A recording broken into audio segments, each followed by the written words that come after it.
of you get to have a little mini dialogue with each other, focusing on listening. And to enable this, we have some, are those, yeah, those are visible. And also, if you have your phone and you're able to scan the QR code that's around, all of the details of our program are also on there. But I'm just gonna go over these community touchstones. And these are really guardrails that we put out there to promote courageous listening and healing connection. 1, 2, 3, 4, 2, 2, 3, 4, 3, 2. Listen to this one. 4, 2, 3. That's the end of our sentence. Let's try it again. Uno, dos, here we go. 1, 2, 3. Last one. 4, 2, 3. Again. Uno.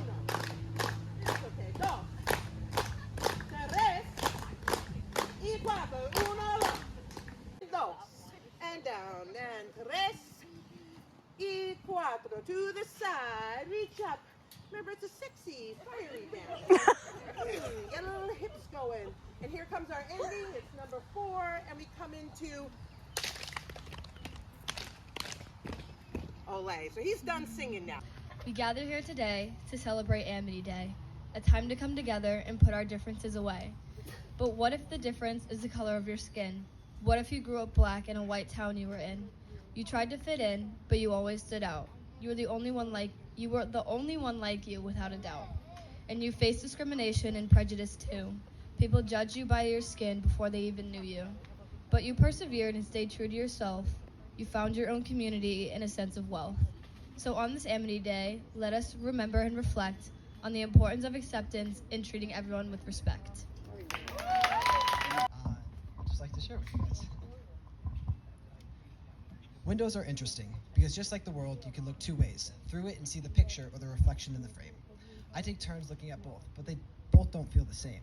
The picture is far better and brighter than the reflection's top-notch game. The reflection is the present, my original state. The picture is my future. What I want is my fate. The reflection is reality. The picture is what I expect. However, I am chasing after something that does not feel correct. When I was 5, my picture was simple. I was a funny guy, as long as they all laughed, cried. When I was 8, my picture was bigger, far more abstract. I wanted to have friends that really had my back. So I talked to everyone, tried to find my crowd, but constantly found myself pushed around. So my picture cracked, and it changed, and I knew what came next. If being social didn't work, in everything I must do my best. That way, the friends will come to me, and at last I will be set free from the idea of being worthless, from the idea of being lonely, from the idea that in my darkest hour I wouldn't have someone to hold me. And as this picture altered, as the years go on, the goal was not achieved, and the original masterpiece was long gone. I got stuck in the fake smiles, the laugh at discriminatory jokes, of idealistic life of supremacy over equal people, equal folks. I was trapped in the degrading, the self-preservation, hearing slurs be spilled but not disengaging from the conversation. I was imprisoned in my fear, that the thought that if I spoke up, no one would come near, that I'd lose my friends, my peers.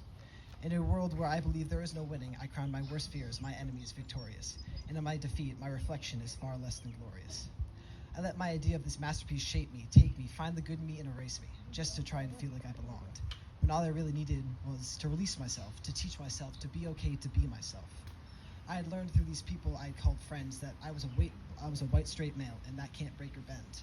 That other cultures were weird and didn't make sense, that I couldn't accept others if I wanted their presence.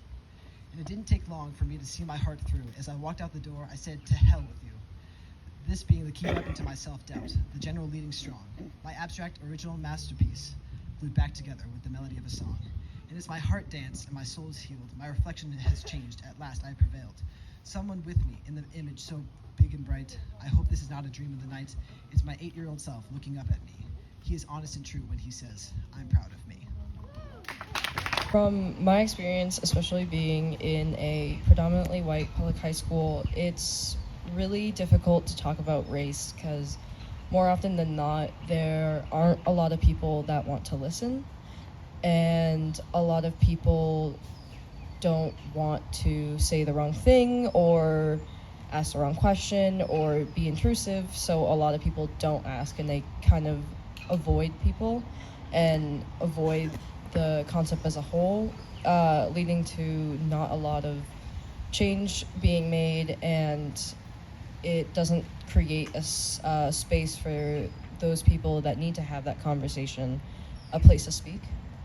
I agree, And also, I feel like up until recently, it was very taboo to talk about race. We always like to coin the phrase, well, I don't see color, but it's important that we recognize that there is color and there are differences that come with that, and be able to talk about those things. Because if we say, I don't see color, we're erasing the experiences of those who don't necessarily look like us.